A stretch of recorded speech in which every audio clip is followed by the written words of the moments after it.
Blackjack'te kazino avantajı nasıl hesaplanır? Öncelikle vermiş olduğum uzun aradan dolayı hepinizden çok özür diliyorum. Blackjack eğitim serisine kaldığım yerden devam ediyorum. Bu videomda Blackjack'te kazinonun matematiksel avantaj yüzdesini inceleyeceğiz ve siz de oynadığınız kazinonun Blackjack kurallarına uygun olarak değişen kazinonun size karşı avantajını kolayca hesaplayabileceksiniz. Başlamadan evvel kumar ile ilgili ekrana gelecek olan uyarı yazısını dikkatle okumanızı ve yazılı olarak verdiğim kanun maddelerine uygun değilseniz videonun devamını izlemeden videodan çıkmanızı önemli rica ediyorum.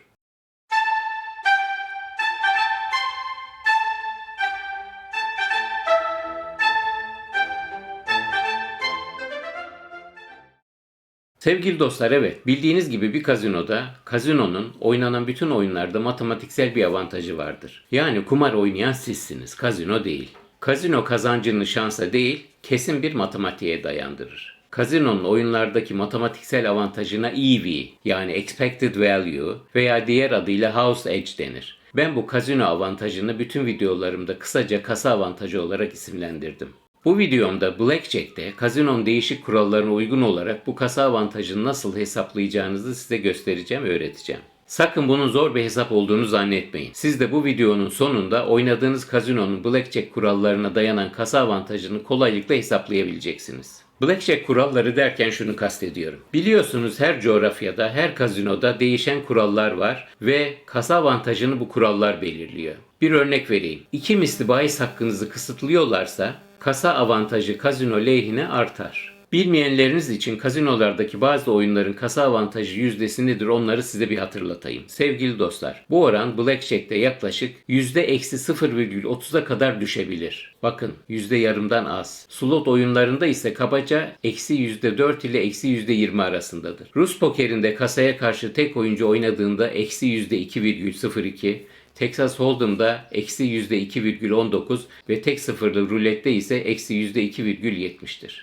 Gene bilmeyenler için tekrar edeyim. Kasa avantajı uzun vadede kazinonun sizin her koyduğunuz bahis üzerinden verdiğim kasa avantaj yüzdesi olarak kazancıdır. Kolay anlaşılabilmesi için burada hemen bir örnek yapalım. Mesela rulet. Eğer 100 liralık bir bahis yapıyorsanız ortalamada uzun vadede kazino her 100 liralık bahisinizden 2 lira 70 kuruş kazanır. Yani tüm kazino oyunlarında uzun vadede tüm oynayan oyuncular oynadıkları oyunun kasa avantajı oranında kaybedeceklerdir. Gene iki şeyi hatırlatayım. Uzun vade çok uzun bir vadedir. Örneğin slotlarda 10 milyon basış gibi. İkincisi ise bu kasa avantajları oranları sadece ve sadece oynanan oyunların temel stratejilerine harfiyen uyulduğu takdirde gerçekleşecek oranlardır. Yani ben bilirim abi, bana temel stratejiye gerek yok, mantığımla doğru kararları verebilirim dediğinizde gerçekten aklı başında bir oyuncuysanız bile Blackjack'teki -%0,30'u yakalayamaz ve muhtemelen -2 civarında, yani 7 kere daha dezavantajlı olursunuz. Sevgili dostlar, maalesef Blackjack duygusal bir oyun değildir. Hislerle oynanmamalıdır. Daima doğru kararları oyunun kompozisyonuna bağlı temel stratejisindeki gibi vermelisiniz. Kazinolarda iki tür oyuncu vardır. Kumar oynayanlar ve avantaj oyuncuları. Kumar oynayanları biliyoruz da avantaj oyuncusu nedir abi derseniz. Avantaj oyuncusu kazinoda oynanan oyunlarda size başlangıçta verdiğim kazinonun kasa avantajını kendi lehlerine çevirme eğitimi ve becerisi olan oyunculardır diye cevaplayabilirim. Yani kısaca diyebilirim ki avantaj oyuncuları kumar oynamazlar. Matematiksel avantajı kendi yanlarına alırlar. Peki bunu yapmak bütün oyunlarda mümkün müdür? Asla mümkün değildir sevgili dostlar. Örneğin rulette asla yapılamaz. Yapılabilir diyenlere de sakın aldırmayın, inanmayın ve aldanmayın. Neden yapılamaz derseniz sebep her rulet çevirişinin tamamen baştan yeni bir çeviriş olmasıdır. Ne demek bu? Bu şu demek. Rulette bir evvelki turun sonucu bir sonraki tur ile ilgili hiç ama hiçbir bilgi içermez demek. Bakmayın siz rulet masalarının yanına koydukları ışıklı eski dönüşlerin sonuçlarını veren aptal tabelalarına. Ben onlara kusuruma bakmasınlar ama aptal tabelası diyorum. Kazinolar da ruletteki eski çevirişlerin datalarının hiçbir işe yaramadığını bildikleri için o tabelayı oraya koyuyorlar. Gelsinler aynı şeyi Blackjack'te yapsınlar bakalım. Koysunlar Blackjack masasının yanına da bir elektronik tabela ve çıkan kağıtların arasında kaç tane 2, 3, 4, 5, 6, 10 vale, kız, papaz ve as olduğunu anlık ilan etsinler. Bırakın Blackjack'te böyle bir tabela asmayı. Çıkan kağıtları kendi içinden sayan oyuncuları bile dışarı atıp kara listeye alıyor ve bütün kazinolara bildiriyorlar. Kendi içinden sessiz bir şekilde çıkan kartları sadece beynini kullanarak sayan bir blackjack oyuncusu hile mi yapıyor? Yo, bir insanın beynini kullanması suç mudur arkadaş? Neyse biz konumuza dönelim. Diyorum ya işlerine gelmiyor. Peki AP yani avantaj oyuncusu olabilmek Blackjack'te yapılabilir mi? Evet yapılabilir. Peki Blackjack'in örneğin ruletten ne farkı var ki derseniz cevabı basittir. Blackjack oynanırken oynanan kağıtlar tekrar desteye katılmadığı için çıkan kağıtların kompozisyonundan geride kalan kartların kompozisyonunu hesaplamak mümkündür de ondan yapılabilir. Blackjack'te kağıt nasıl sayılır? Hangi sistemler vardır ve benzeri konuları ileriki videolarımda detaylı inceleyeceğim.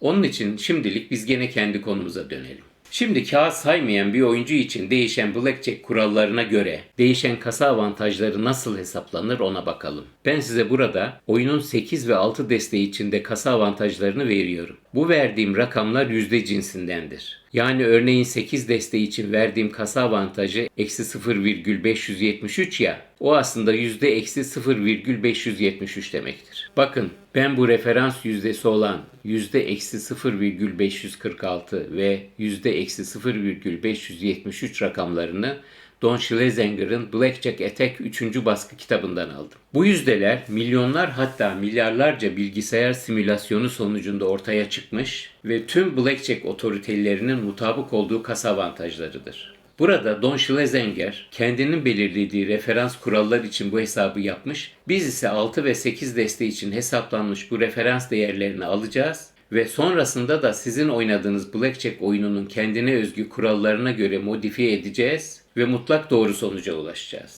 Don Schlesinger hesaplamasına referans baz oyun olarak S17 yani Croupier'in Soft 18'de durduğu, DOA yani oyuncuya dağıtılan ilk iki kağıt için iki misli yani double yapmasının serbest olduğu, NDAS yani oyuncunun elindeki kartları böldükten sonra iki misli yani double yapmasının yasak olduğu, SPA1 yani oyuncunun eline 2 adet as geldiğinde bu asları sadece bir defa bölebildiği, SPL3 yani oyuncunun elindeki as olmayan çiftleri 3 defa bölebildiği yani maksimum 4 elin olabildiği ve neyse yani teslim olmanın müsaade edilmediği şartlar için hesaplamış ve benchmark olarak 6 deste için %-0,546 ve 8 deste için de %-573 rakamlarına ulaşmış.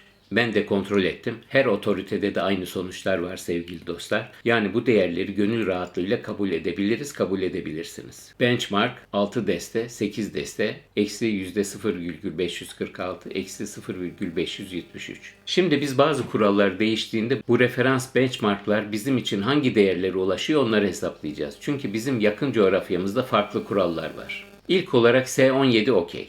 Bizde de Soft 18'de Croupier duruyor. DOA da okey. Bizde de ilk iki kağıda iki misli bahis yapılabiliyor. Ama NDAS yani No Double After Split bizde geçerli değil. Bizdeki kural DAS. Double After Split. Yani split'ten sonra bizde iki misli yani double down'a müsaade var. Ve bu bize bir avantaj getiriyor. Getirdiği avantaj artı 0,142. Bu artı 0,142 hem 6 deste hem de 8 deste için aynı değer. SPA1 bizde de aynı. Elimizde 2 adet as geldiğinde sadece bir kere bölebiliyoruz. Yani maksimum 2 adet elimiz olabiliyor. SPL3 bizde de aynı. As olmayan çiftlerimizi 3 defa bölebiliyor. Yani maksimum 4 ele ulaşabiliyoruz. Yani ne demek istiyorum? Örneğin 2 adet 8'li geldiğinde ve bunları böldüğümüzde her birine birer adet 8'li daha gelirse 8 ile başlayan 4 elimiz olmasına müsaade var demek. Neyse bizde geçerli değil. Bizde surrender var diye kabul edelim. Bu surrender da ikiye ayrılıyor sevgili dostlar. ES, early surrender yani erken teslim ve LS yani late surrender yani geç teslim. Bizde ES yani early surrender geçerli. Yani elimizde oynamadan surrender'ı seçebiliriz. Early surrender'ın ES'nde iki çeşidi var. Biri ESA yani aslar dahil bütün Croupier açık kağıtlarına karşı surrender yapabiliriz ki bu bizim coğrafyada pek yok. Diğeri yani bizdeki ise ES10 yani Early Surrender 10. Yani Croupier'in as hariç bütün kağıtlarına karşı surrender yapabiliyoruz. Bu kural da oyuncu lehine bir kural ve kasa avantajını oyuncu lehine 6 destede artı 0,241 ve 8 destede ise artı 0,244 etkiliyor. Keşke aslara karşı da surrender yapabilseydik ama yok. Eğer aslara karşı surrender kabul edilebilir olsaydı bu artı 0,244 rakamı bizim lehimize artı 0,475'e yükselecekti. Şimdi son olarak bizdeki ENHC sistem içinde bir ilave yapmamız gerekiyor. Bildiğiniz gibi ENHC bizim sistemimiz. Yani ne oluyor? Croupier ENHC olmayan sistemlerde kendisine birisi açık olmak üzere 2 kağıt alıyor. Ve başlangıçta elinde blackjack varsa bende blackjack var diyor. Ve oyuncular double, split ve benzer seçenekleri kullanmıyor ve bu seçeneklere para yatırmıyorlar. Dolayısıyla ENHC sistemin oyuncu aleyhine bir etkisi var. Sevgili dostlar bakın bu ENHC European No Hole Card sistemi. Yani bu sistemde yani bizim oynadığımız Blackjack'te croupier kendisine tek kağıt alıyor. İkinci kağıdı almıyor. İkinci kağıdı bütün oyuncuların bütün oyunları bittikten sonra alıyor ya. No Hole Card dediği o. Evet, ENHC sistemin oyuncu aleyhine bir etkisi var. Ve bu etkide hem 6 deste hem de 8 deste için aynı ve eksi 0,110. Başkaca da bizim için Blackjack'te kasa avantajını etkileyen bir seçenek kalmadığına göre az evvel anlattığım şartlarda bakalım bizim Blackjack'te kasa avantajımız ne oluyor değil mi? Bunun için basit bir hesap yapıyoruz sevgili dostlar. Baz olan benchmark değerini alıyoruz ve buna diğer 3 faktörü ekliyoruz. İsterseniz önce 6 deste için hesaplayalım. Eksi 0,546 artı 0,142 artı 0,241 eksi 0,110 eşittir eksi 0,273. Bu değer 8 deste için ise eksi 0,573 artı 0,142 artı 0,244 eksi 0,110 eşittir eksi 0,297. Evet sevgili dostlar sonuçlar çıktı. Neredeyse aslara da surrender'a müsaade edilse bizim coğrafyamızda oynanan oyun başa baş olacak. Zaten onun için etmiyorlar. Şimdi bir özet yapayım. Oynadığımız Blackjack oyunu ki benim saydığım kurallarda oyunlar yakın coğrafyamızda var. Eğer oyun kuralları S17 yani croupier'in soft 18'de durduğu, DOA yani oyuncuya dağıtılan ilk 2 kağıt için 2 misli yani double yapmasının serbest olduğu, DAS yani oyuncunun elindeki kartları böldükten sonra 2 misli yani double yapmasının serbest olduğu, SPA1 yani oyuncunun eline 2 adet as geldiğinde bu asları sadece bir defa bölebildiği, SPL3 yani oyuncunun elindeki as olmayan çiftleri 3 defa bölebildiği yani maksimum 4 elinin olabildiği ve ES10 yani oyuncunun croupier'in açık kartının as hariç diğerleri olması halinde surrender yapabildiği, oyunun ENHC yani croupier'in oyunun başında kendisine 2 değil tek kart aldığı kurallarda size evvelki videolarımda vermiş olduğum kompozisyona dayanan temel strateji tablosunu kullandığınızda uzun vadede kağıt saymıyorsanız kasa avantajınız 6 destede eksi 0,273, 8 destede ise eksi 0,297 oluyor. Yani her 100 liralık bahiste ortalamada uzun vadede 27 kuruş ile 29 kuruş civarında bir şey kaybediyoruz. Şahane bir sonuç desem yanlış değil mi sevgili dostlar? Fakat tabii ne oluyor? 1. Çoğu oyuncu kompozisyona dayalı temel stratejiyle oynamıyor. 2. İçecekler ve özellikle alkollü içecekler içiyor ve oyuna konsantre olmuyorlar ve sıkı durun. 3. Yan bahisleri oynuyorlar. Ve sonuçta bu küçük kasa dezavantajından çok daha büyük paralar kaybedebiliyorlar. Peki acaba yan bahisler neden tehlikeli? Aslında sebep gene matematik. Kazinolar Blackjack'in kasa avantajı diğer kasino oyunlarına göre düşük olduğu için oyunu hızlı oynatmaya çalışıyorlar ki ciro olsun. Ama işin içine yan bahisler girdikten sonra rahatladılar. Hem de çok rahatladılar. Bildiğiniz gibi değil. Ben hatırlıyorum eskiden yan bahisler yoktu. Sonra over under 13 çıktı. Oyuncunun ilk 2 kartının toplamı üzerine bahse girilebilirdi. 13'ten büyük mü küçük mü? Sonrasında ise kağıt sayanlar bu over under 13'ü çözüp bundan da para kazanmaya başlayınca başka yan bahisler ortaya çıktı. Sevgili dostlar bunlardan en çok kullanılan ikisi Perfect Pairs ve 21+3. Perfect Pairs rezalet bir bahis. 8 destede kasa avantajı eksi %8,05. Düşünsenize yukarıda hesaplamış olduğumuz Blackjack kasa avantajı olan %-0,297'nin tam 27 misli. Of! Siz örnek Blackjack'te 100 liralık bahis yaparsanız kaybınız ortalamada 29 kuruşken Perfect Pairs'de de diyelim mesela 10 lira koysanız ortalama kaybınız Perfect Pairs'de de 80 kuruş. Masum görünen 10 lira ile kaybınız Blackjack oynadığınız 100 lira bahis kaybınızın neredeyse 3 misli. Sevgili dostlar, 21+3 de Perfect Pairs gibi olmasa da gene onun da kasa avantajı eksi %4 civarında. Yani o da Blackjack oyununun teorik kaybının neredeyse 14 misli. Bilmiyorum, başka bir şey söylememe gerek var mı? Sevgili dostlar, Blackjack oynarsanız lütfen ama lütfen yan bahislerden uzak durun. Bunlar büyük tuzaklar ve asla oynamayın. Krupiyeler özendiriyorlar. Yan boxlardan biri kazandığında o diyorlar, halbuki dışı seni yakar, içi beni yakar durumları.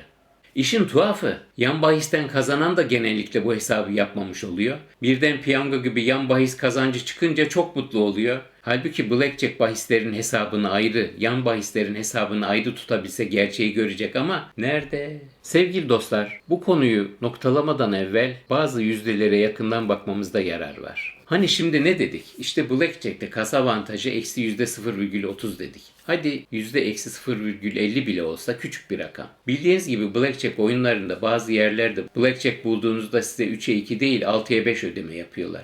Bazıları hiç hesap etmeden 6'ya 5'i 3'e 2'den büyük sanıyorlar. Halbuki 3'e 2'de bahsinizin %150'sini kazanırken 6'ya 5'te bahsinizin %120'sini, yani daha küçük bir para kazanıyorsunuz. Peki acaba 3'e 2 ödeme ile 6'ya 5 ödeme kazino avantajını rakamsal olarak ne kadar etkiliyor? Yani kazinoya 6'ya 5 ödeme yüzde kaç bir avantaj getiriyor biliyor musunuz? Sevgili dostlar, sıkı durun. Tam tamına kasa avantajını kasino lehine %1,36 arttırıyor. Yani az evvel hesaplamıştık ya eksi %297 falan diye. O yüzde bir anda sadece 3'e 2 Blackjack ödemesinden 6'ya 5 Blackjack ödemesine değiştirildiğinde kasa avantajı artık eksi %0,297 değil, eksi %1,59 oluyor. Ve bakın, hiçbir kağıt sayan Blackjack oyuncusu 6'ya 5 ödemeli bir Blackjack masasına asla oturmaz. Çünkü kağıt sayarak elde edeceği avantajın bu %1,597 yenmesi ve oyuncuya bir avantaj getirmesi neredeyse imkansız denecek kadar zordur. Bitirmeden son olarak da Even Money veya Insurance ile ilgili bir iki cümle edeyim.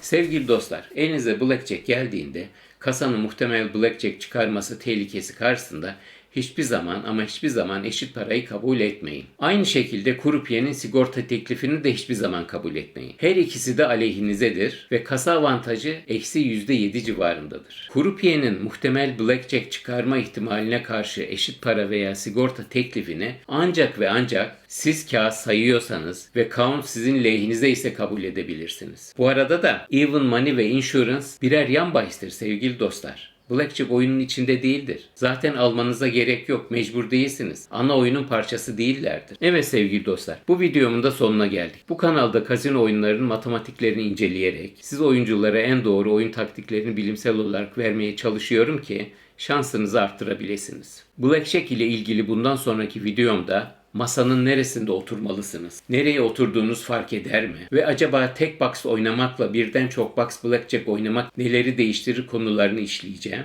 Ve sonraki videolarda ise Blackjack'te kağıt sayma tekniklerine başlayacağım. Kaçırmayın derim. Blackjack videolarımda sizlerle birlikte olmak benim için büyük mutluluk. Bu videonun sonuna Blackjack YouTube videolarımın oynatma listesi linkini ekliyorum. Göz atmanızda yarar var. Videolarımı izlediğiniz takdirde kazino oyunları ile ilgili şehir efsanelerini, safsataları değil, doğruları öğreneceğinizden artık gayet eminsinizdir, inanıyorum. Bu arada sorularınızın olması halinde çekinmeden bana iletin arkadaşlar. Elimden geldiği kadar sorularınızı cevaplandırmaya çalışacağım. İzlediğiniz ve beğendim düğmesine bastığınız ve abone olduğunuz için çok teşekkürler efendim.